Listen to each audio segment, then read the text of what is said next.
Good evening. This evening's board meeting is being held in pursuant to Executive Order N2920 issued by California Governor Gavin Newsom on March 12, 2020. Any and all board members may attend the meeting by phone. Members of the public may attend at the Fairfield Sassoon Central Office to observe and provide public comment during this meeting. May we have a roll call, please? Mrs. Honeychurch, Here. Mr. Isom, Here. Ms. Patero, Here. Mr. Richardson, Here. Ms. Smith, Here. Ms. Tilley, Here. Mr. Wilson. He's probably just getting on. Yeah, I heard him just settling down in the room adjacent to me, so but he Okay. is here. We'll continue if we could stand for the Pledge of Allegiance. Ready? Begin. I pledge allegiance to the flag of the United States of America and to the republic for which it stands, one nation, under God, indivisible, with liberty and justice for all.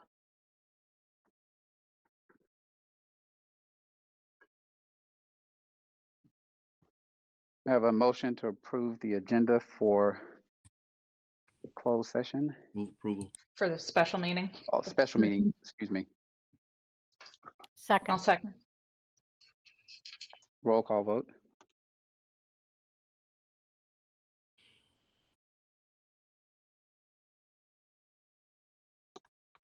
Mrs. Honeychurch, Aye. Mr. Isom, Aye. Ms. Patero, Aye. Mr. Richardson, Aye. Ms. Smith, Aye. Ms. Tilley, Aye. Mr. Wilson. Aye. Thank you. Do we have any public comment on the special meeting agenda? There's no public comment to my knowledge. All right, with that, we will adjourn to our special board meeting. No, we have our closed session agenda items. You want to read that? And then we have to do our closed session. Oh, two separate pieces. Yep. Thank you. You're welcome.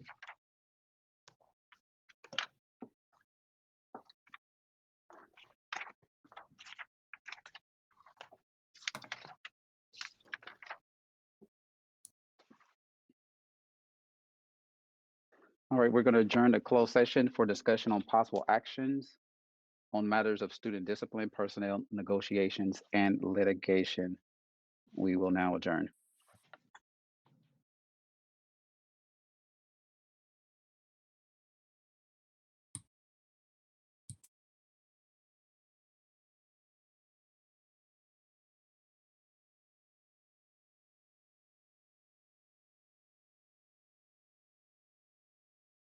Judy, I think you joined the wrong meeting. You have to go to the closed session one.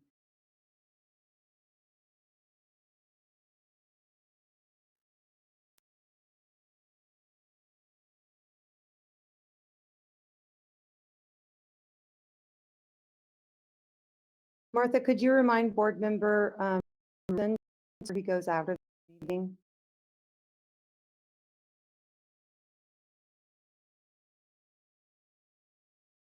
Yes, he heard and will make sure that he logs out of this meeting. Thank you.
All right, Deb, can you hear us?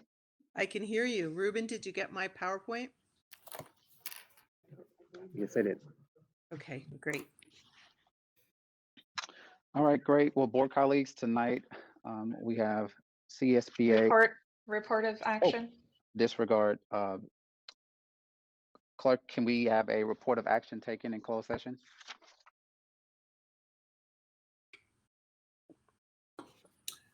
Okay, closed session report. In the matter of conference with legal counsel, anticipated litigation, the board gave direction to counsel. Motion by Tilly, seconded Isom, unanimous. Session adjourned at 4:40 p.m. That's the report. Thank you, Mr. Clerk. And just to clarify, that was with board member Otero absent from the unanimous vote. That's correct. Thank you. Colleagues, tonight we have the pleasure of having Deb Dudley from CSBA, who's going to help to facilitate our board self-evaluation. So at this time, we're not going to prolong any other introduction. I do want to turn this meeting over to Ms. Dudley. You may proceed. Great, thank you. And Ruben, if you wouldn't mind putting up my screen, that would be great.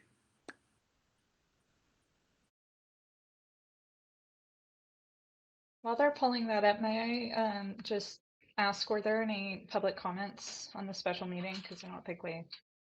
We asked that there were none at the beginning. Okay, that was for closed session, but okay.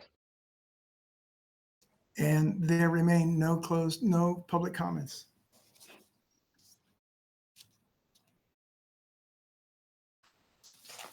Great. Ruben, would you, thank you all for inviting me here. And I hope you don't get tired of me saying, Ruben, would you advance the screen? Because he's in control of my PowerPoint tonight. So I think I've had the pleasure of meeting all of you before, but in case you forgot me, which I'm hoping I'm unforgettable, but that's not always the case. I'm Deb Dudley from California School Boards Association.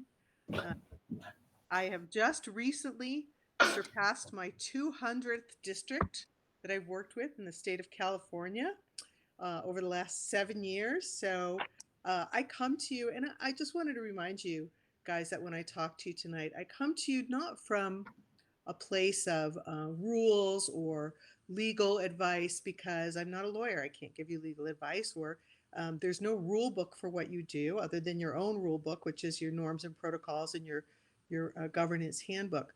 But I really come to you when I give you advice. Remember that I'm looking through the lens of the hundreds of districts that I've worked with and what I see working and what I see not working. And so when I talk to you about what we're going to talk about tonight, a little preview to your board self-evaluation, I want you to think about the fact that what I'm suggesting to you would be a best practice. It doesn't mean you have to do it. It doesn't mean you have to adhere to what I suggest, but when I suggest to you a best practice, it means I'm suggesting to you something I've seen work well with other districts. But it's really the unique and wonderful thing about school boards is that you guys really make your own parameters about how you choose to work together. So every single governance handbook that I've worked on over the years they've all been different. They've all had really unique things in them because there are agreements between 5 or 7 people, depending on how many you have on your board, your large board of 7, about how you agree to work together and the kinds of things that are important to you and the mechanisms that work between you and your superintendent. So again, keep that in mind, not preaching to you out of any CSBA Bible. I'm just talking to you about best practices and things that I've seen work for other districts. So Ruben, if you would advance the slide, thank you. These are our meeting guidelines tonight, guys, and I don't think with this group, we're going to have any trouble getting people to participate. I know you're all very open-minded and very outspoken, and you won't have any trouble participating. I want you to keep in mind, though, that I do want you to actively listen to what each of you has to say, because all of your opinions matter. Whether you agree or disagree with someone's opinion, that's the beauty of our democracy, and that you're all elected and all of your opinions matter. Tonight, I'm going to talk to you about being open and honest and identifying challenges. And I'll be honest with you guys, looking at your board self-evaluation, you have a lot of challenges. There are a lot of challenges ahead of you. And so I want to be open and honest in identifying those. And most importantly, we want to try to collectively identify solutions to the challenges that we have and assign some responsibility for those solutions. So I think it's really important that we don't just talk about what we're doing right or what we're doing wrong, but we talk about how we could do the best possible work we can do on behalf of the children of our district and assign responsibility for doing that work. So does everybody agree to our meeting guidelines? Can I have a little shake of heads? That would be great. Okay, Ruben, one more. So I just want to revisit this for you guys again, the realities of school board governance. It's really, really tough when you're out there campaigning as an individual, speaking as an individual, and having people vote for you as an individual for who you are. But when you get on the board, you realize really quickly that you may have campaigned to fix problems or identify problems in the district or try to move an agenda forward. And you really, as an individual board member, do not have the power to do that. It's really the power lies within the vote of the majority. You'll also come to realize really quickly that it's very easy to step outside of your role as a board member because all of us are smart people. Most people who are on boards are smart people, and smart people like to handle complex problems, right? We all like to be problem solvers. And so you realize again very quickly that sometimes it's really easy to fall into the role of the staff and fall out of your role as a board member. And so I like to say that if your actions, investigation, or directives fall under the job description of someone you pay, then you're dangerously out of your role. So that's one thing to think about. We pay a whole host of professionals who you call your superintendent, your cabinet, and your staff to do a particular job. And so it's really, really important as a school board member, you stay in the what we want to accomplish and stay out of determining the how. And so you'll hear me say that a lot as we go through this. Staying in the what is really important and not diving into the how or diving into the jobs of people that you pay to do those jobs. And that's a really fine line that you walk as a board member, sometimes really easy to cross, but I can give you an example, and I'm going to do it in the next slide, of how dangerous it is when board members cross it. And then it's really important to know that your success as a board member is really tied to the rest of your board. And there are no successful board members on unsuccessful boards. And so that's something I learned really early in my tenure as a school board member when I was all fired up and went to my third meeting and made a motion. I was all excited. I was going to make my very first motion, and it died for lack of a second because I hadn't become part of a team yet. I didn't have those trust relationships with my board yet. That took some time. And so I realized really quickly that if I wanted to be successful, if I wanted to check off my list, the things that I wanted to accomplish as a board member, I couldn't do it on my own. So those are some of the realities of school board governance. The next slide I'm going to show you, and Ruben, if you'd move it forward, is a little shocking. And I don't know if I shared this with you guys before. I don't think I did. I didn't recall it in my past presentation to you. This is actually a newspaper clipping from a California newspaper. I've X'd out the name of the board member and the name of the board. But I want to tell you that a few years ago in 2016, I actually sat in a training very much like this training and the training I did with you guys previously with this board. And this particular board member, he had been newly elected to the board, and he had a real strong personality, and he was a owner of 7 companies and CEO of them all, and very, very used to having his word be the law in his company. So very, very used to directing staff, very used to getting work done when he wanted things done. What happened though is that he really stepped out of his role as a board member, as an individual board member.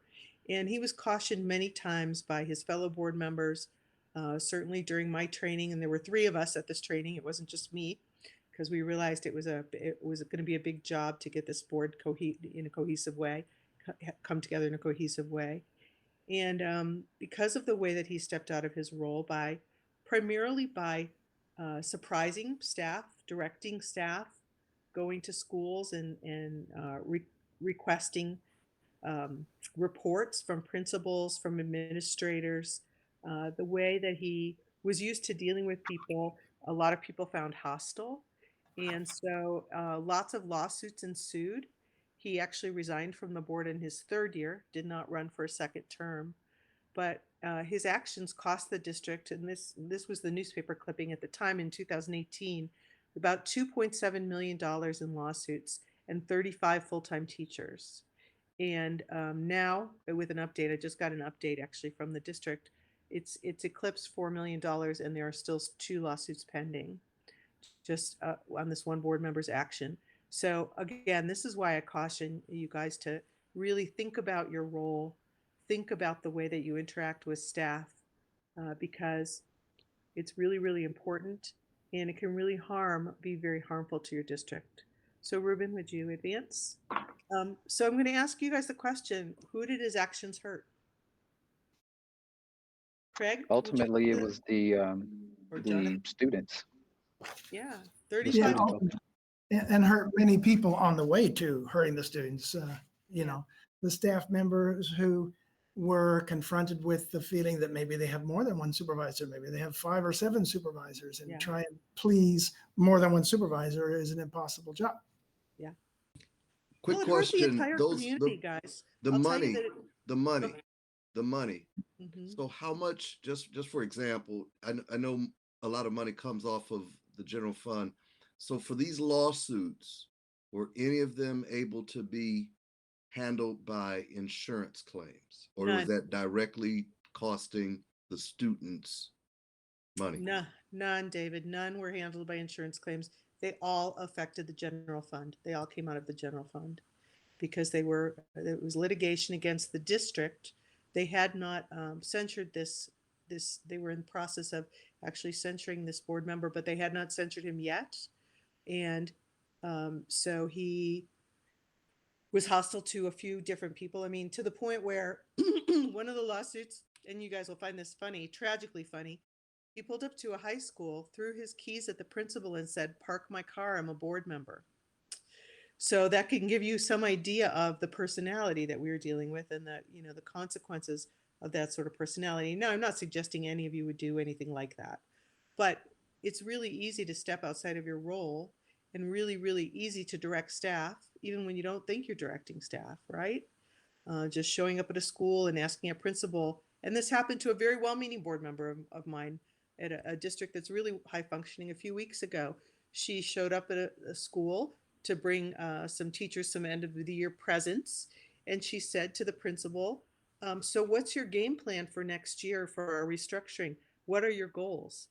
And the principal just was taken aback, like caught off guard, like, why is this individual board member asking me about my goals? And the principal actually filed a complaint against her. So she didn't mean anything by it. She's a very demure woman.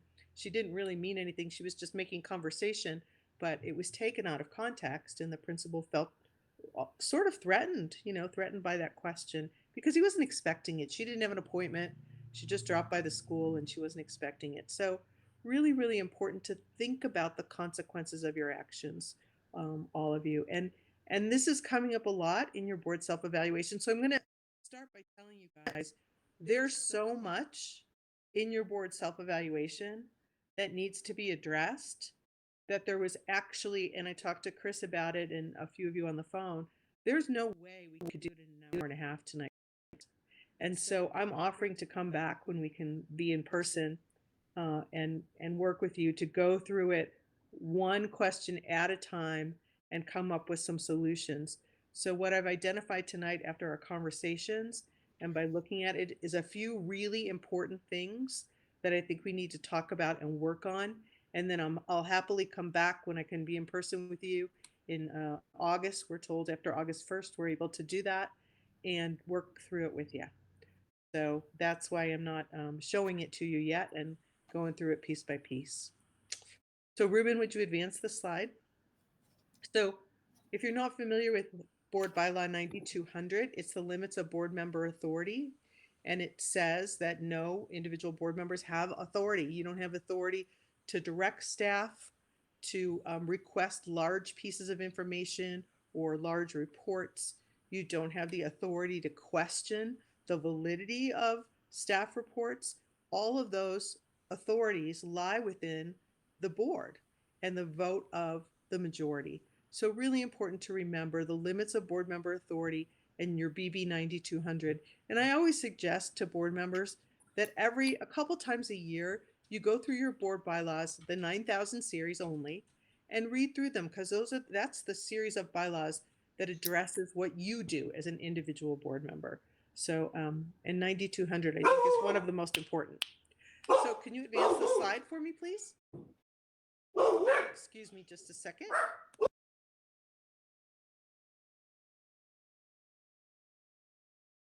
The UPS man is at the door. This is what happens in Zoom meetings. So my dogs are barking. Excuse me, he'll be gone in a second. Anyway, I think one of the biggest, and I always say this to boards, I think one of your biggest jobs is making sure that the community is confident in the work that you do. You're elected to provide citizen oversight and protect the public interest of your community and agree to and champion a free and equitable education for all students in your district. And the community needs to be confident that that's what you're doing as a board member, that that's what your focus is. And I think community confidence is one of the most important things you can focus on as a board. It's been very, very difficult, I can tell you, and you probably have experienced this, for boards in this day and age of Zoom meetings, when you have lots of people tuning into your meetings. You really have to watch how you behave, the things that you do, the things that you say, and especially your body language with regard to the community's perception of what you're thinking and what you're doing, because they really are watching your faces, watching your hand gestures, watching kind of everything that you're doing. And you have to think about, are my actions making the community more confident in what I'm doing or what we're doing as a group, or are they making it less confident? Ruben, would you move me forward one? So I love this quote by Teddy Roosevelt, and I think it's really important to think about the people that you hire, have trust in the people that you hire and the people that are in the positions to do the job that you've hired them to do, and think about developing relationships and trust relationships with them so that you can feel comfortable with the information that you're getting. If you're not comfortable with the information that you're getting, having some methodologies of working collaboratively to get the information that you feel that you need to make an informed decision. One more, Ruben. So I want to revisit, you guys, what the board's role is and what the superintendent's role is. So take a look at this list of what the board does and what the superintendent does for a second. Just take a minute to look through it. And notice that we're back at that line again where the board decides what it is they want to accomplish. And you do this when you determine what your goals are for your superintendent and what their evaluation is going to be based on. That's when you determine the what you want to accomplish. Now, I know all of us in this last year, our what was, we just want to get kids back in the classroom and get them learning again, right? And we want to make sure that we keep kids learning and we don't have too much learning loss with this remote learning. So that was our what a lot this year. And I can tell you that how your staff reacted and how most of the staffs in California have reacted, they reinvented the wheel. Literally, I use the analogy, we opened our doors yesterday and our factory made rocking chairs. And today we had to open it and make rocket ships. That's how big of a shift there was in education. And it was a really, really hard, I think it was probably the hardest year I've ever witnessed. The trauma that's still there with districts that I work with is just, it's unbelievable what they've been able to accomplish, but also how exhausted they are and what they've been through. And so really you need to commend yourselves and for having the trust in your staff to make those quick and sweeping changes, and commend staff for the work that they've been doing. Every staff I know in the state has been working 24/7 to fulfill their responsibilities to our children in an ever-changing world of different regulations on a daily basis. So Jonathan, this is a good tool for you as board president that you can use, and I often used it when I was board president. When conversations would sort of go into the weeds, I would say, excuse me, ladies and gentlemen, point of order. Are we in the what, or have we dived into the how? Because the how's not our job. Our job is determining the what, and staff's job is determining the how. We don't tell them how to do their job or how to read reports or how to make something happen. We're there to assess the success of their how, and we're there to say maybe it's time to change the how, guys, because the how we're doing this isn't working. But it's not our job to determine the how. And so that's kind of a lofty concept. Does anybody have any questions about this concept of the what and the how? And maybe I can elaborate for you on a particular instance where you had trouble with the what and the how. I think Anna had her hand up. Anna, go ahead. Yes, my question is then, how does one monitor progress and how does one advocate? So you then assess at the end. So let's just give an example of math scores. Let's just say math scores are your what. We want to raise math scores in our district. So that would be a directive that you would give to staff. Your superintendent and staff would then come back to you with the plan on best practices for raising math scores by looking at other districts, by doing their research, by talking to other professionals. They would come back to you with a plan. And part of that plan would be an assessment and an expectation of the assessment. So part of that plan should include something that looks like this. We're in 1 year, we want to raise math scores 2%, and we want to raise them 10% by year 5. So that's what we think is a reasonable goal. And the board may say, you know what? You may think it's reasonable. We don't think it's fast enough. We want you to raise math scores by 10% in 3 years. And then the staff would come back to the board and say, okay, well, here's what we need to do. In order to do that, we need to put more teachers through professional development. We need more computers. We need a different curriculum. We need whatever. And it's a back and forth situation, Anna, where you talk about what you need, what the staff needs to do the job, and what the board's expectations are of the outcome. And just like any goal, it should be a timely goal. It should be a goal that is measurable and also has a time frame. We don't just want to raise math scores someday. We want to raise them in the next 3 years, right?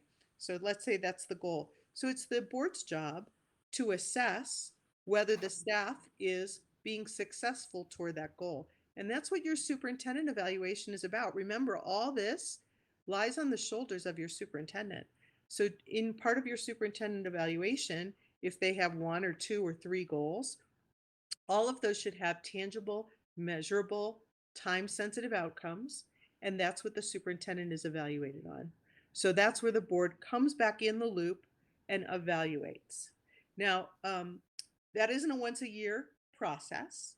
That's an ongoing process. So that evaluation should look like a quarterly process, at the very least, where the superintendent is coming back to you on a regular basis to say, the goal that you asked me to achieve, the raising of the math scores, we're getting there, but we're getting there some more slowly than we predicted. Here's what we could use from you, board, in order to do it. And the board can decide whether they feel that's reasonable or not reasonable. And if you're making progress toward that goal, it should be, you should be getting reports on that on a regular basis. Go ahead, Anna. Follow up. So if the program or framework or whatever it is that they're using is not efficacious, then what do we do? How do you determine that? How would you? Well, so for example, let's take math scores, for example, right? Take math test scores. Well, they can evaluate students individually. If a student scores higher above their grade level, they don't get to move up to another grade level. And the teacher can't teach them at that grade level. They have to stay, right? If a student is falling behind, they don't get to move to a different level. So to me, something like that is not efficacious. But that's not the results that we're getting from the presentations that we're getting. That's my point. So how can we advocate? How can we monitor progress when the information we get is, I don't know, nebulous at best? Well, I was just using that as as an example. I don't know about your particular programs, but I would ask the staff the question: if our test scores are not are nebulous, in your opinion, what are some other measurement tools that we could use? Could we develop some of our own testing to see if students can demonstrate their mastery of a particular subject? Can we develop some other methodologies to see if we're making progress in this direction? So again, that's the board going to the staff with a what. We want to have different ways of monitoring this. We don't feel that the test scores or the data that we're getting is valid or is congruous with what's actually happening. So go to them and say, what other ways could we evaluate this? And have them come back to you with some other ways that we could evaluate. I recall, Anna, when I was on my board, when the state, and this is in the 90s, got rid of testing for a year because they were developing some new testing methodologies. And so the board said to the staff, just because we're not testing for a year doesn't mean we don't want to monitor progress toward our goals. So could you come up with some other things that we could look at to see if we're making progress? And the staff did. They came up with some other methodologies that we could look at to make sure we're making progress. And if you're not making progress, again, that falls on the shoulders of the superintendent, and you should ask the question to the superintendent: why are we not making progress in this area? And what do you need from us as a board for us to continue to make progress? So it's a joint effort. It's a collaboration. Who else had their hand up? Craig? Yes. Now, several times you've described a back and forth process between board and the superintendent or staff for measurements of math. You haven't specified, is that like individual board members, or is that only after a majority of the board agrees? That would be the whole board, Craig. So usually the staff would present to you how they're going to measure it and what they think are reasonable outcomes to your goal. And the whole board would have to agree that they feel that, yes, that's a reasonable goal, a reasonable outcome, and a reasonable way to measure it. So yes, the superintendent reports to the board as a whole based on the actions that the board has taken regarding the how, regarding the measurement of the how. The other thing I want to say, though, in this is that a lot of board members, and I saw it in your last board meeting, and I've watched your last 2 or 3 board meetings, guys. There was a lot of questioning about the how, and I think it's okay to question the how. It's okay to ask the staff, like, please explain to me how we're going to accomplish this goal, because I want to be able to explain to the community how we're going to accomplish it. So not getting involved in telling them how to do their job, but it's important that individual board members, all of you, understand what methodologies they're going to use and how you're going to measure it, because you have to be the person who is an advocate, and you use the word advocacy, Anna, so thank you for that, who's going to advocate for the actions that you're taking to improve math scores. Let's say that's the subject again. You need to say to the community, okay, here's how we're going to improve math scores. We're going to send teachers to professional development. We're using this new program that's been successful in other districts. And in a year, we're going to measure, and we hope to be at a 3% increase. Or in 2 years, we hope to be at a 5% increase. So you need to have that information so that you can be an advocate for the change that you're making with your community. So you don't develop the how, but you need to understand how it's going to work, and you need to have a good understanding of how you're going to assess it in the end. Okay. Any other questions about that concept? Great. Bethany? I don't have a question about the concept. I just want to interject for a second, because I'm hearing a lot of, ask staff to do this, ask these things of staff. And I just want to make sure that, everybody is abundantly clear that we do that by going through the superintendent. We're not going and asking staff themselves to come up with that information. Just well, at our last, because we don't direct staff. Yeah, at our last meeting, Bethany, and again, that's your call as a board. Some small districts I work with have board does direct line to some staff members, but the superintendent's always copied in your protocol. And I just reviewed your governance handbook.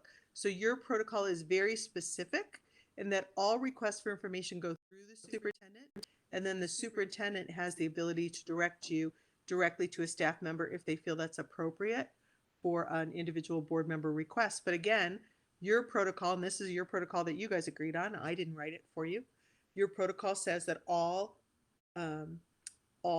requests for information go through the superintendent for the reason that you guys have agreed that if one board member, let's say Craig, asks for a piece of information, you want to make sure that all board members come to the dais with that same piece of information. And therefore, your superintendent is sort of the repository of all those questions and all those answers, so she can be assured that all the board members come to the dais with the same piece of information. Your protocol also goes on to say that if a piece of information requires substantial staff time, it does require a vote of the board. And maybe we need to detail what is what you guys consider substantial staff time. Is it more than 15 minutes, more than a half hour? Maybe that was one of the things I was going to suggest, maybe needs to be a little more specific. Who had their hand up? I saw it and it went away. Anybody? Craig? Anybody? Okay. It was Judy.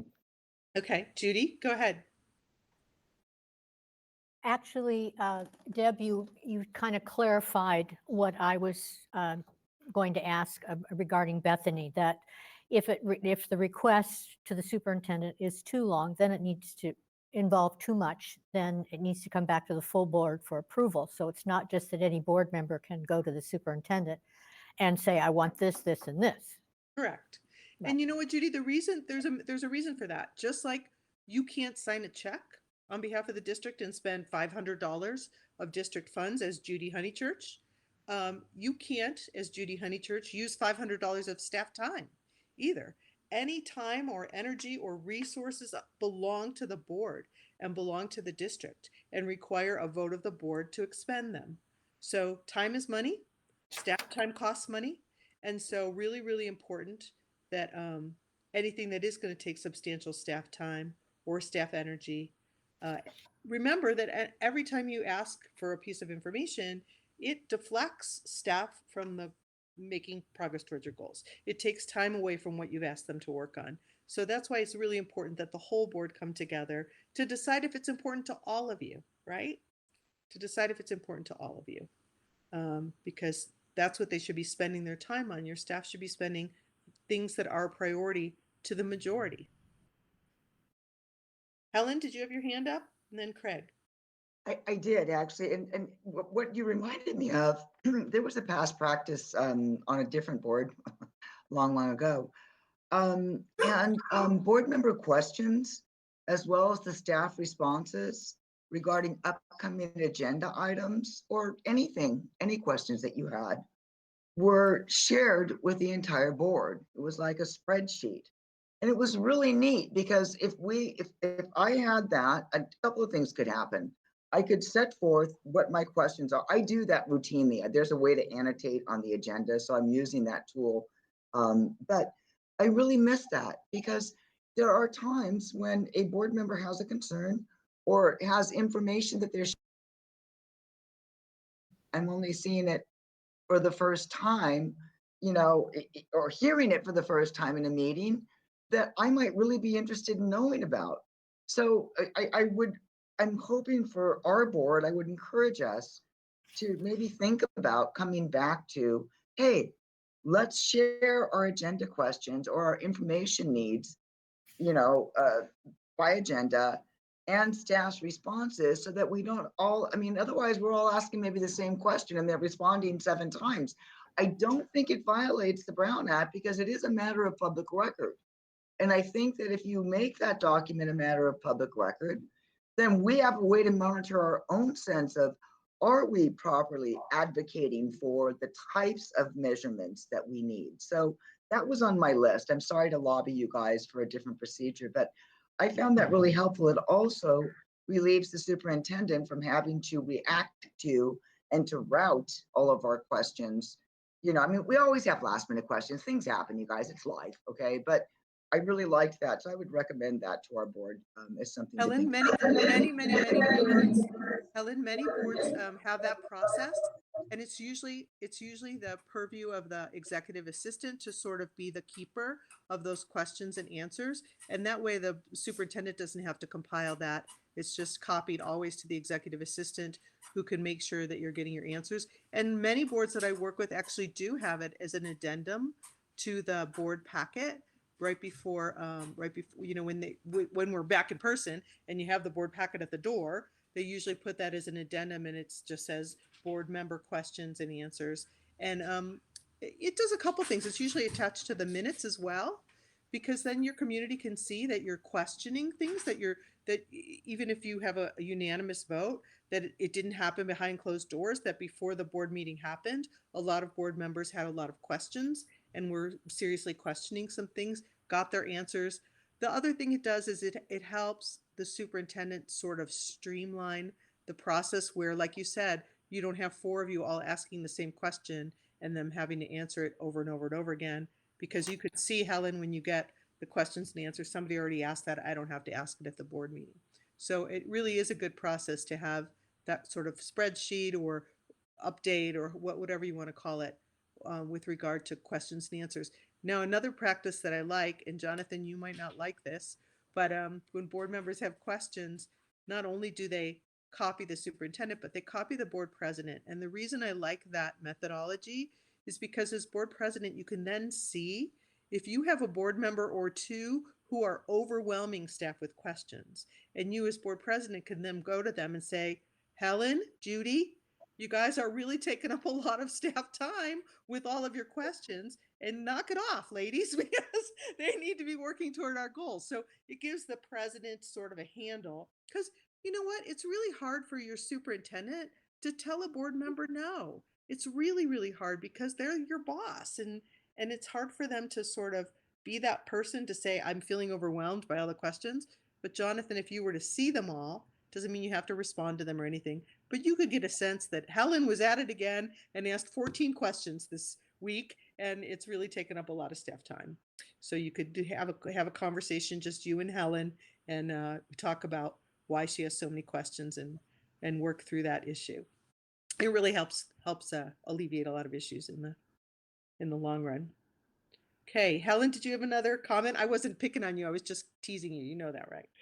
Yes, I do. And I think Craig and Anna both have hands up for afterwards. What I wanted to say, though, is that the reason that I like that is that when a board member has a concern that they need to bring to the whole board to determine whether the board wishes to take action, it's really important, since the board president and the vice president are in charge of the agenda. It's really important that we have mechanics in place for access, because they're the gatekeepers of the agenda. And otherwise, there's a chilling effect, perhaps, on an ability to move something forward because we can't get it agendized in order to discuss it. So I think that's something to think about too, the mechanics of that. Good. Who is up next, Craig or Anna? I didn't see. I'm not getting hands in order. I So. actually think that I it's think Craig Dr. was in front of Isom. me, and so was Dr. Isom. Okay, go ahead, Craig. Okay, to me, there's kind of an elephant in the room. I think we have a big problem right now with board member staff contacts. And I think we urgently need a stronger protocol about that.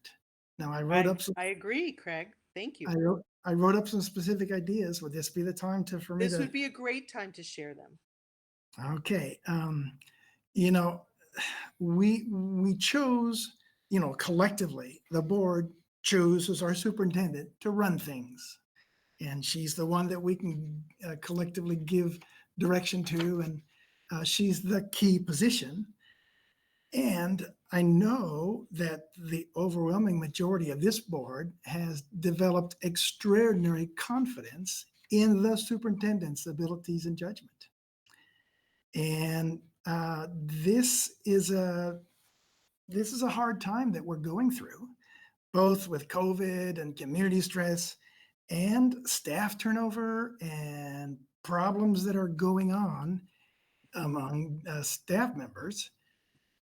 And I think board member activity outside of formal meetings can have a powerful positive or negative effect on employee morale or performance. And I perceive big problems.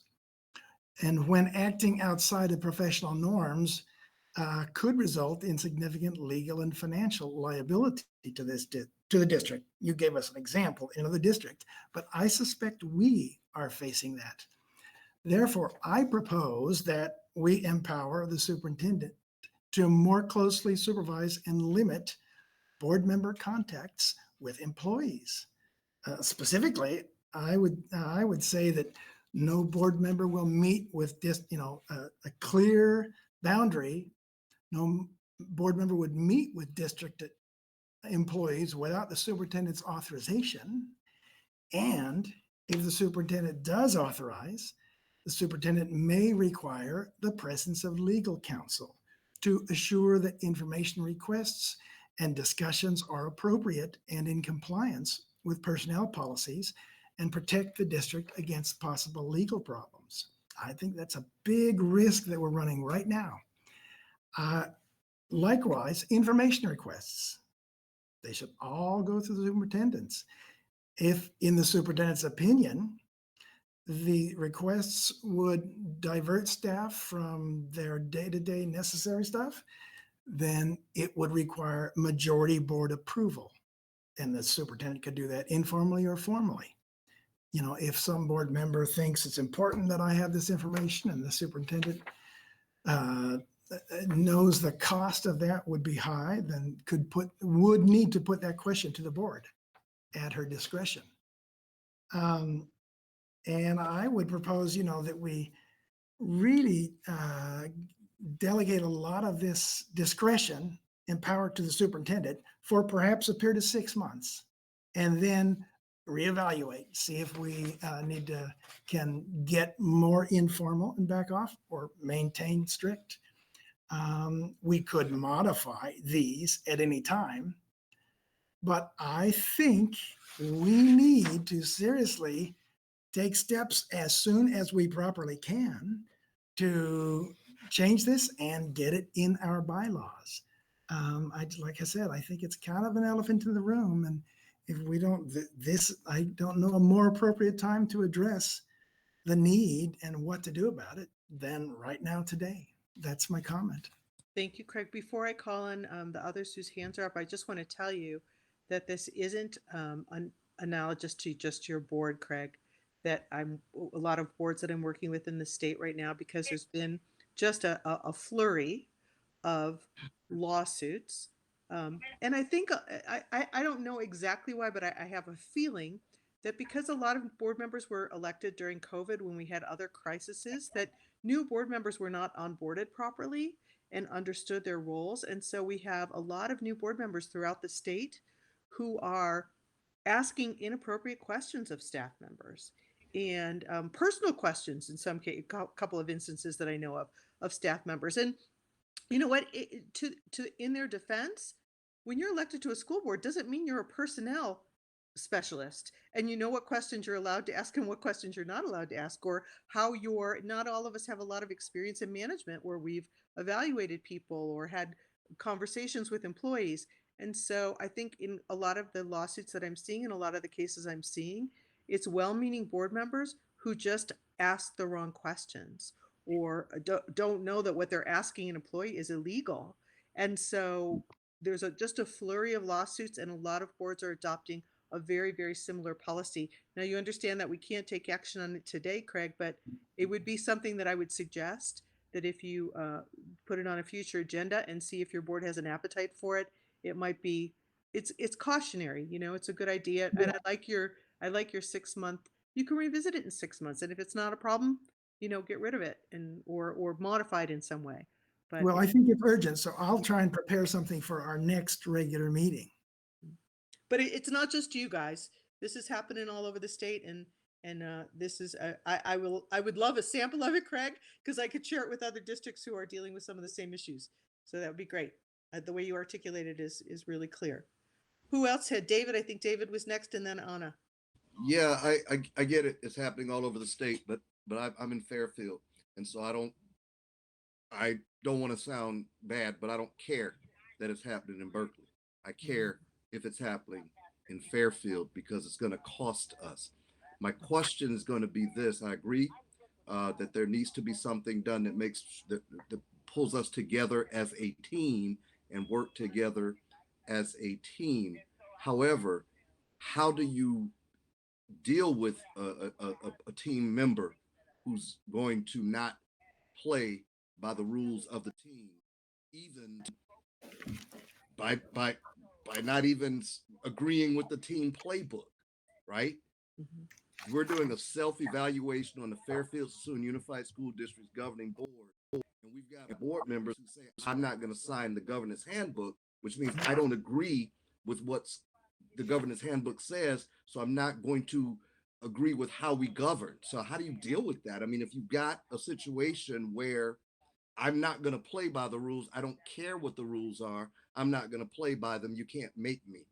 That's where I am, because it's going to cost our district a lot of money if we don't deal with how to deal with that. So that's my specific question. What do we do when we need to say, hey, enough?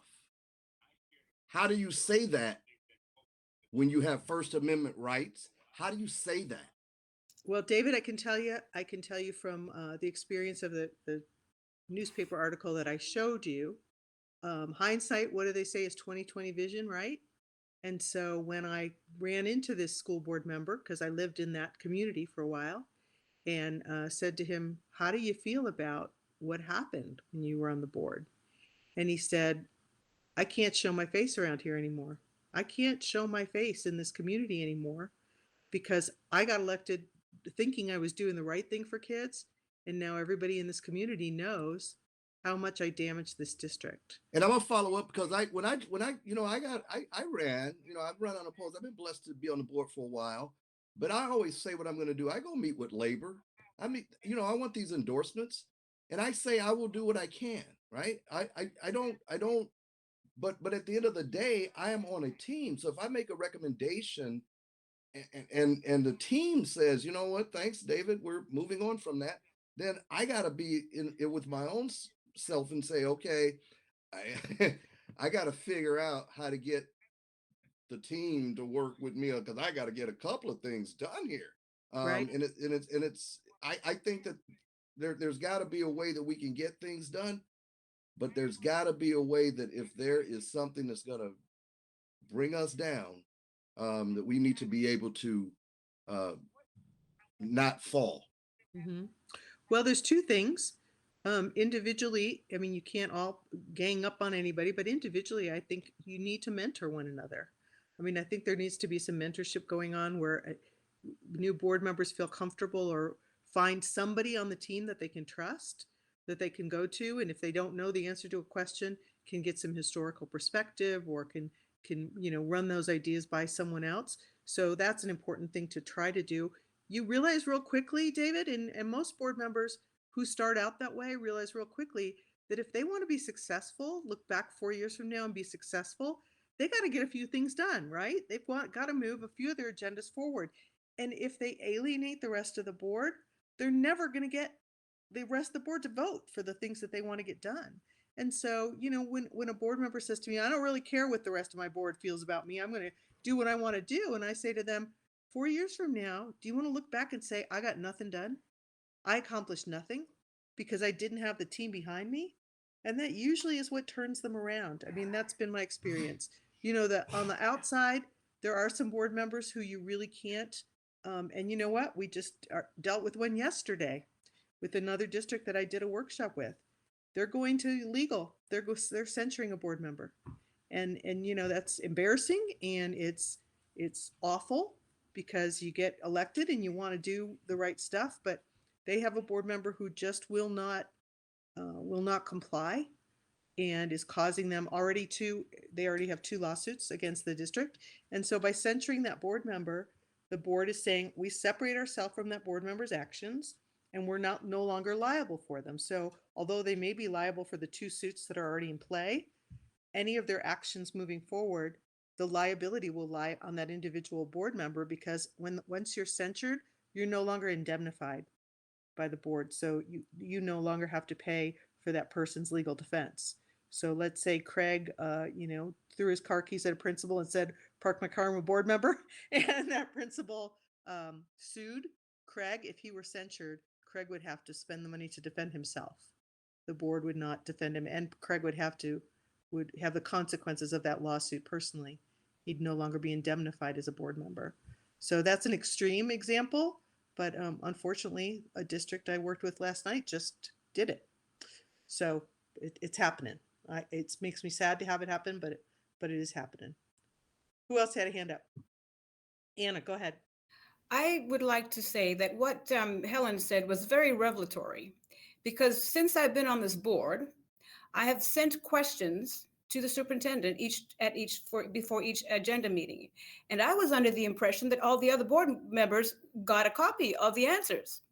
So listening to Ms. Tilley say that would be a great idea to have, I'm wondering, where have all those questions and answers been? And I was reassured by members of this board that other people, that they were getting answers to the questions that I would submit for the agenda. Second, just recently we received a text message saying, if you have any questions, send it to the superintendent. Well, one of the members sent back, said, I've already submitted my questions.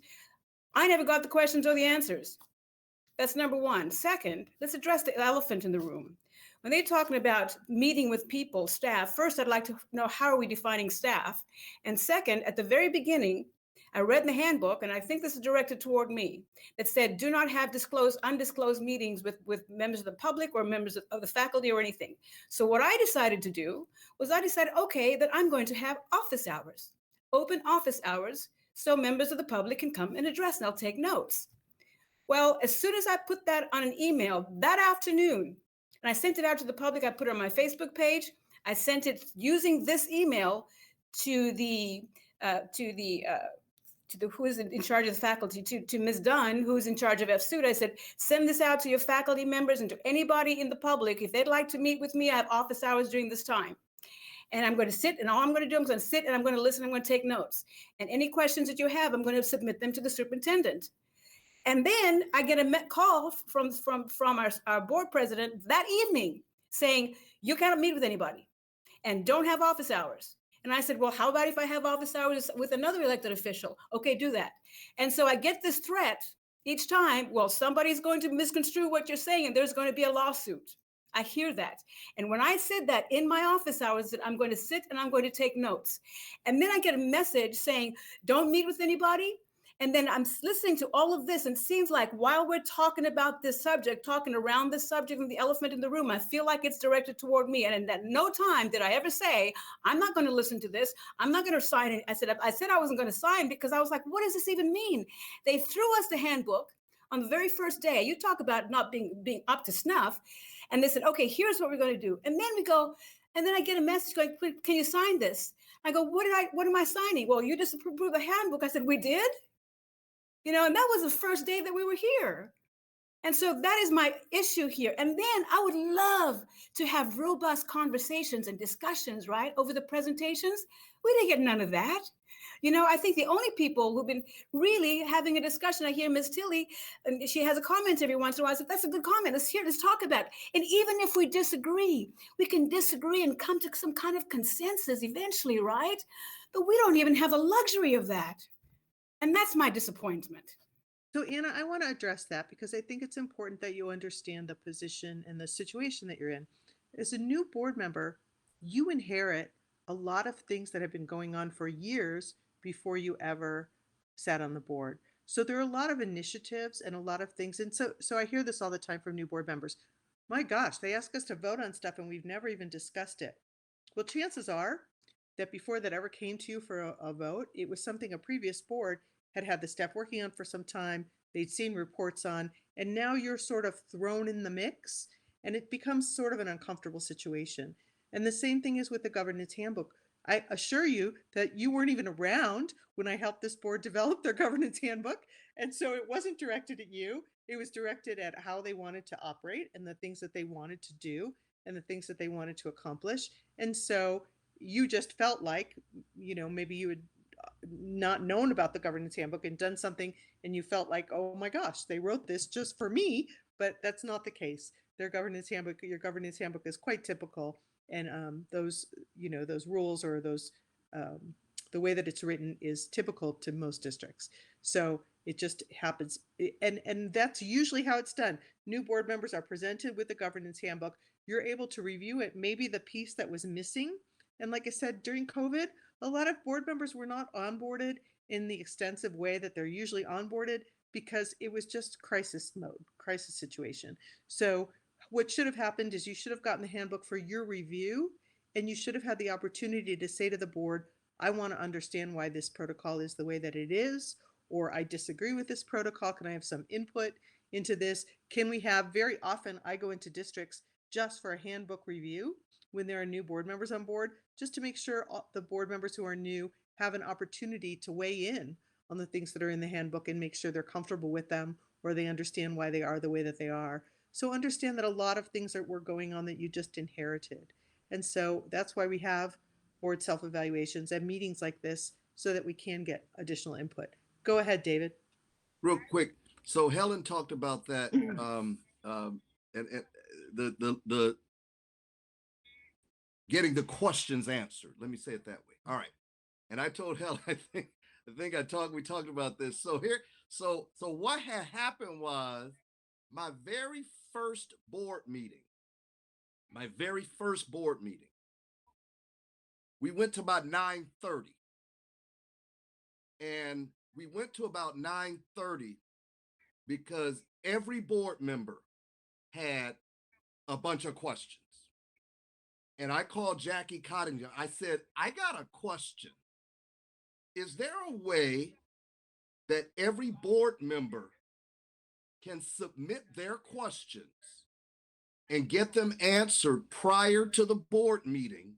So if there's any initial discussion, we already know where everyone already is. That's how that came about. And I'm not trying to be big-headed about it, but it was because we wasted a lot of time sitting in that meeting when we had a lot of the information. And so that's how that came to play. I would love to see it come back, but we also had in place if a board member dominated with questions, whereas there was a cutoff time for how much staff was able to spend on those questions. I think it may have been even up to an hour and a half, and we had the dollar amount that it cost. That's how meticulous we were with being able to successfully implement this. And I think it would be a good idea to implement it again, because it would show me, and again, we've got to get it out to everyone. I heard Anna say she thought everyone was getting it. What the superintendent has been doing recently is, because everyone hasn't had the same types of questions, she will reach out. If I have a question, I'll pick up the phone and I'll call the superintendent, right? Because that's the only person I know I can pick up the phone and call, and more than likely she'll answer, right? If not, I text her and I get the information I want. And I don't see anything wrong with doing that, because I'm not asking questions on behalf of the community. I'm not asking questions on behalf of teachers. I'm not asking questions on behalf of my family. I'm asking questions on behalf of David Isom's heart, where it has to do with children. And I just pick up the phone and say, Chris, what does this mean right here when it says XYZ? Oh, all right, good, thanks. And I'm good, right? If I'm not good, there are times I bring things back up at the meeting. But most of the time, when I read my agenda, if I have specific questions, I might even call another board member. First thing I say, hey, Judy, have you spoken to anybody else about item 4B? And she goes, no, why? Pull this up, pull up your agenda. What is this? There is nothing wrong with doing that. There is nothing wrong with creating those things. I even talked to Anna early on, and I said, who all is who on the board? You might remember this, Anna. I said, use who you got to help you work through the agendas. I remember saying that. I don't know if you're doing that or not, but it was so helpful to me to be able to call Helen and say, this is some legal stuff back in the day. What is this? Call Bethany. Bethany, you got kids at the PSA. What the heck is going on? I mean, so I got a lot done because I asked a lot of questions at the right time where I could actually get something done. David, thank you for that really good example of collaborative work, because that's what the most successful boards do. they look at each other's strengths and their own weaknesses and say, you know, David's really good with the numbers. When I have a question about budget, I'm going to call David. Bad example. Bad example. I'm going to call David because he can explain to me this crazy budget and how we get there. So, you know, identify those people on your board who have those strengths. And my rule of thumb was I always went to a fellow board member first. And then if they couldn't answer the question, then I went to the superintendent or asked to be directed to staff member. But I always went to a fellow board member first. A, because when I got elected to the board, I was 26 years old and I didn't want to look dumb.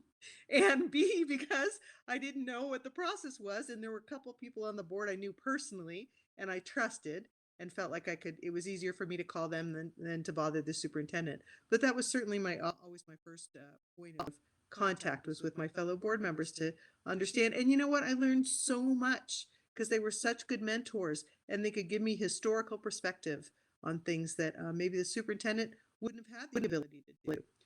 Who else had their hand up? And then Jonathan, go ahead, and then Anna. So I just wanted to mention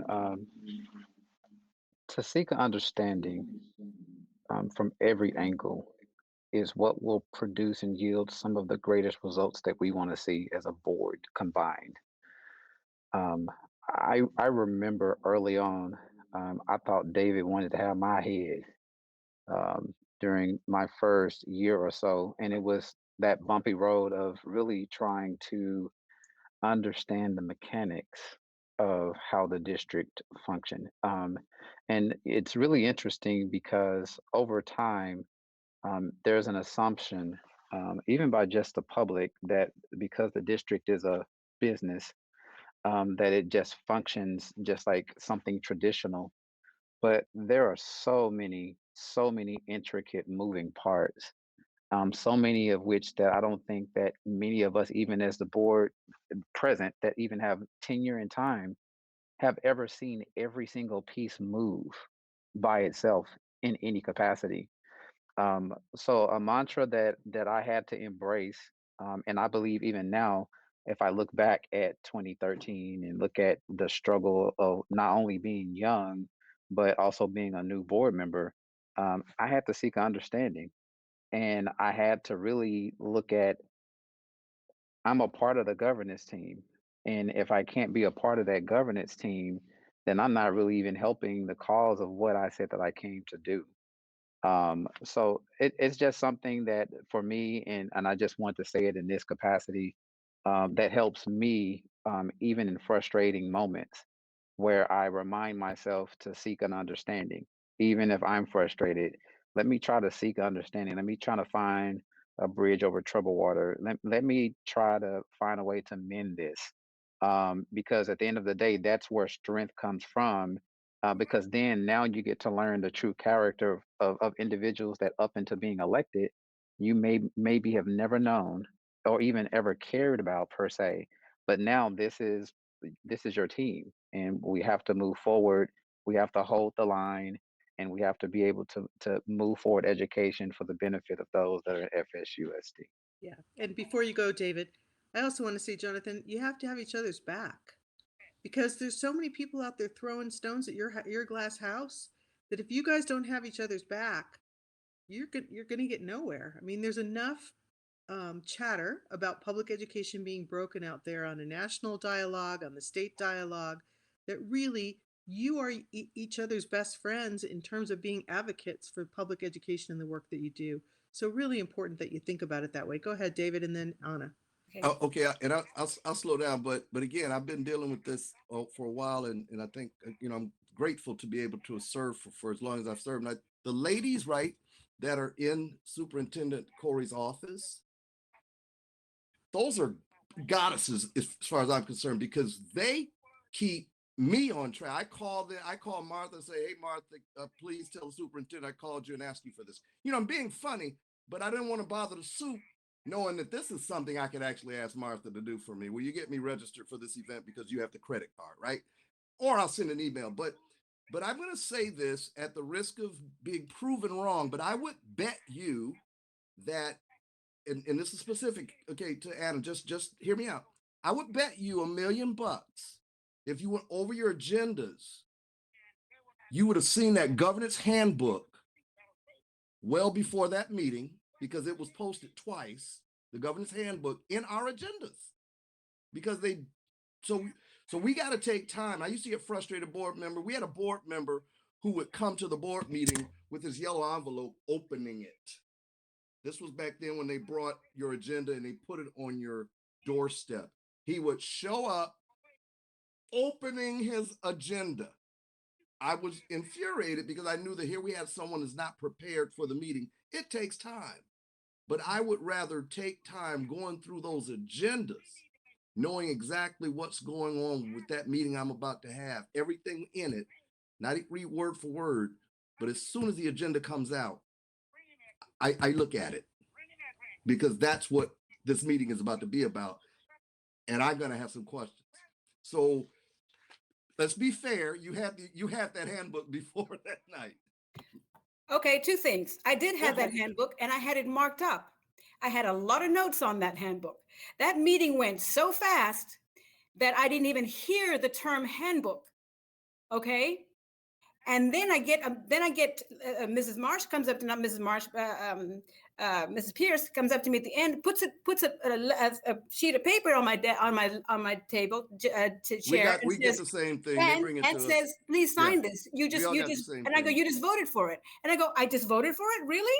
And so that's what I went and took time to read it again, and then said, okay, what can I do with this? And that's when I signed it. So please, I saw that. And second, it is to talk about. But you said they threw it at you that night. I'm sorry, but okay. And so second, when we talk about getting along with one another, I was assailed at the end of one of the board meetings saying that I was being disrespectful. And second, how do we get along when I get a letter from one of our colleagues saying there is a clique and I'm not part of this clique?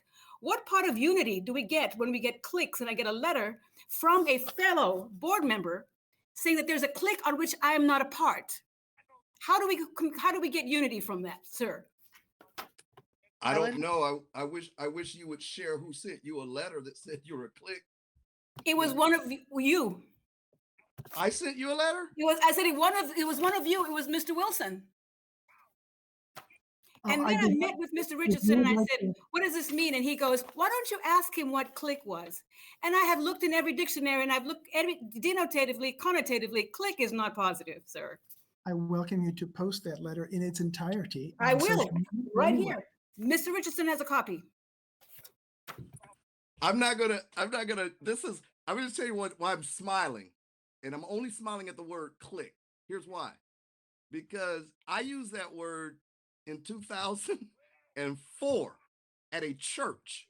And I told one of the church members, clique. And she was able to show me, ain't nothing wrong with a clique. I'm just throwing that out there. It can be not a negative word. Now, Anna, you said you signed the paper. Our current edition has everyone's signature except for yours, the one that's currently on the website. Did you sign it? Okay, well then. Sign the handbook. Right, I'll ask. And believe me, I'm not picking on anyone. I don't want us to get sued. I don't want to lose any more staff because they feel that the board is doing staff work. So that's all. How are we defining staff, by the way? I'm just curious. I'm sorry? How are we defining staff? I'm just curious. Anyone who works for the district is staff. Anybody that works for Fairfield-Sassoon Unified School District is a staff member of Fairfield-Sassoon Unified School District. Got it. Helen had her hand up for a while, so I'd like Helen to speak up, and Bethany, yes, I know.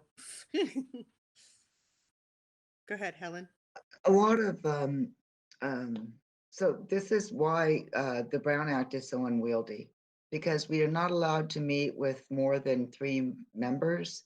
So Anna and Craig, just learning now that there's a communication that is cause for, for hurt and misunderstanding. I had no idea that tension was going on, and yet we must make sure that we do not violate our obligation not to hold serial meetings or not to hold meetings outside of the public. And that's a really hard thing to do. And being mindful of, okay, well, I need help with this. it makes you feel isolated, and it makes it really not very much fun to be on the board. So I don't know how we're going to get through whatever, the two positions. I haven't seen the letter, but I do know that it's really important to reinforce that our meetings, like tonight, it's a meeting of us together in public. It's not a public meeting. We're not there to educate the public. We're there to talk to each other. It's the only place we can. And when we do come together to talk to each other about whether a course of action is good or bad, or needs improvement, or when we use our metrics to measure success and to perhaps revise the roadmap, that we stick to what's on the agenda and that we don't meander off into items that are potentially violations. And that can be very frustrating on the patients, but it's really important too that we as individual board members have a path to provide a request for action or direction from our board through the agenda process. So I think we need to work on that. That's all I got. Great. Who else had their hand up? Anyone else? Okay. Ruben, can we move forward a slide? So I think I said this earlier, that it's difficult. And John Kim, so you know, is Harvard. He runs the Harvard Business School of Governance, and I had the pleasure of working with him in Sacramento a few months ago. And two things he said resonated with me, that, smart people want to work on difficult problems. So it's often hard, and you're all very smart people. And most people that get elected to school boards are smart people. So it's very, very hard for you not to want to solve the difficult problems that really your staff is in charge of solving. So really, really hard. So recognize that there's a difficulty in doing that. And another thing he said to me, and I loved this analogy, that board members need to get off the dance floor and get in the balcony. They need to be looking down at everything that's going on below them and seeing sort of what the next move is that needs to be made. If you're on the dance floor, you really can't see over other people's heads, can you? So really, really important to get that view from the balcony of what's going on, what's happening in the district. And, ultimately, it's all about trust. And it's about trusting one another and trusting your staff. And I feel in watching your board meetings that there seems to be an erosion of trust. There seems to be a lack of trust in the information that you're getting or in the reports that are coming from staff. And so I don't know where that came from or why that is. If anybody could give me some insights into that, that would be great. In the meantime, Ruben, would you advance the slide? So I'm going to reiterate this again, that it's really important. I can tell you that when I watched your board meetings, I was really uncomfortable. I felt a lot of angst. And I watch a lot of board meetings, guys, and it really felt very uncomfortable. And it also, if I were a member of your community and a member of your electorate, I would say, I don't know what's going on there, but these people, if this was a company, I sure as heck wouldn't invest in them, because they don't seem to be on the same page. They don't seem to have a sense of where they're going and what they want to accomplish. There seems to be a lot of accusatory tone, a lot of tension, a lot of anger in some cases. And so really, really important that you understand that your actions are eroding public confidence, because it certainly eroded my confidence in the work that you're doing. And I'm not even a member of your community. Go ahead, Ruben. So these were my observations, and I wanted to share this with you, and I want you guys to take some time to discuss them. In watching your meetings, it seemed to me that individual board members were assuming staff roles and talking about research and talking about things that they had found out or become aware of. There was a lot of inappropriate language. There was a lot of hostile tone, a lot of hostile body language, disrespectful conversations, and the use of words like abuse and lies and untruths. And could you imagine what your community feels like when they hear those words? I really feel like, I know you recently lost a key employee, and that kind of behavior is going to continue to erode staff morale, community confidence, your student behaviors, because you're modeling for the students of your district how to be a leader. And I encourage you all to watch your board meetings and say, is this what we want to model for the students of our district? There was a lot of talk about adult needs and not a lot of talk about student needs. So I felt like your board meetings were focused on things that you as an adult were concerned about, and staff, teachers, and things about adult needs, and not really on addressing the needs of your students right now. Those conversations weren't happening or weren't as robust as conversations about student needs. There was no focus on goals. I didn't hear anybody talk about a goal that you had or making progress toward a goal or the assessment of goals. And there was a general feeling that trust and respect were not present. And I would think in watching the board meeting that there was a lot of erosion of trust. So would any of you like to, and I'm sorry for being brutally honest, but that's sort of my job to bring this to your attention, because I look at things from an outsider perspective and from other boards that I've worked with, and I was troubled. And so I'd love for you guys to elaborate for me on what you think we can do. I know we're running short of time here, but you know, I think some of the next steps are you really have to come together as a group and decide what kind of feeling do we want in our district? What do we want to be modeling for our students? What do we want our community to think of us? And what kind of culture do we want to procreate here? Do we want a culture of accusations, or do we want a culture of collaborativeness? And so that's your decision to make. And I'd like to give Craig the opportunity too, because I think it's really important for Craig to talk about what was the intent of your letter, Craig? What did you hope to do? It was a long letter. It was a long handwritten letter. I rarely handwrite letters. I wanted to share my experience. When I was a new board member, I went through an emotional roller coaster for at least 6 months. Things weren't what I thought they should be, and it was frustrating and sometimes exciting and often depressing. And I wanted to say that I think my main message, but I hope, you know, I didn't keep a copy of it. I hope one gets posted and I can have a copy for myself. I think my main message was that give it time, get to know us, and we'll get to know you. And then you can start making progress toward your personal goals. Because as a team, you have to get along with the team to accomplish your personal goals. So that's how I would summarize it now, but I'd love to get a copy for my own records. Great. Well, thanks. I think it was important that I wanted you to speak to your intent, Craig, because in the conversations we've had, I've always found you to be very respectful and very caring and very empathetic. And so I wanted you to share that with the rest of the group. Thank you. Is there anyone else who'd like to comment? Go ahead, Anna. It's 6 o'clock. I think this is a really good time. There's a lot that was done here.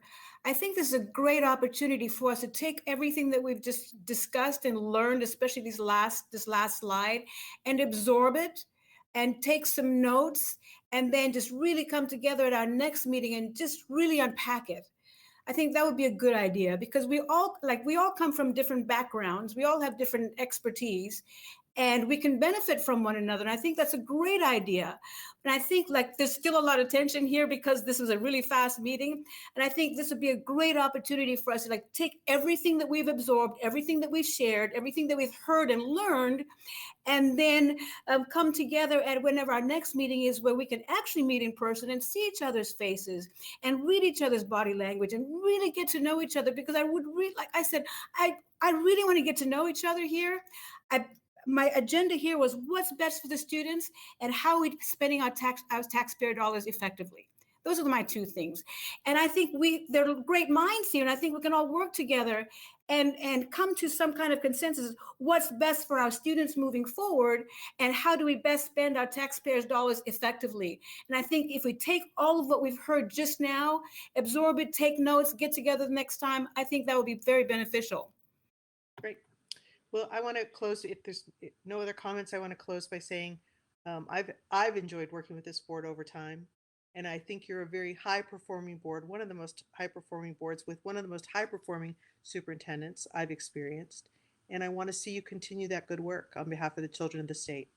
And so I hope to come back to you in the summer and detail all the questions in your board self-evaluation, talk about solutions to those. And I'm sorry we didn't have more time tonight. Bethany has her hand raised. So Bethany, why don't you Yeah. close it out for us, Bethany? Just really briefly, just because we did do the board self-evaluation forms, are you going to be just holding that until we see you again in the summertime, or are we going to be able to see the results of that sooner? Yes, I think, well, it's up to you, but I think it's best, it's been my experience that it's best in presenting it to you right before we do the facilitated meeting. Because what I ask you to do, I usually give you a piece of homework and I ask each of you to take a question and think about why you think it's a problem and what you think the solution would be. And so I'd like that to be fresh in your Okay. minds before I facilitate that meeting with you. Okay, thank you. Okay. Thank you all for having me here tonight. Nice seeing your faces again. And Thank you. I send you nothing but good energy and good thoughts and hope that you can work your way through your difficulties because I know you're good people and you want the best for the children of your district. So thanks. Thank And you. Deb, Deb. we thank you, Deb, and appreciate you for facilitating. And we will work with the superintendent's office in order to coordinate a time for us to be able to get together as a board to further continue this discussion. It's more than likely not going to happen by the next board meeting, but we will do our best to facilitate that as soon as possible so that we can continue the effective work of building our governance team. Okay. And in the meantime, you guys all have my number. Call me anytime. You know you can, Jonathan. We've done it. We've had calls. Any of you could have the ability to call me anytime, and I'm happy to help you walk you through any difficult situations. Okay. There's no charge from it. It's the only free thing you're ever going to get from CSBA. You can call me anytime. Bye, everybody. Thank you. Thank you.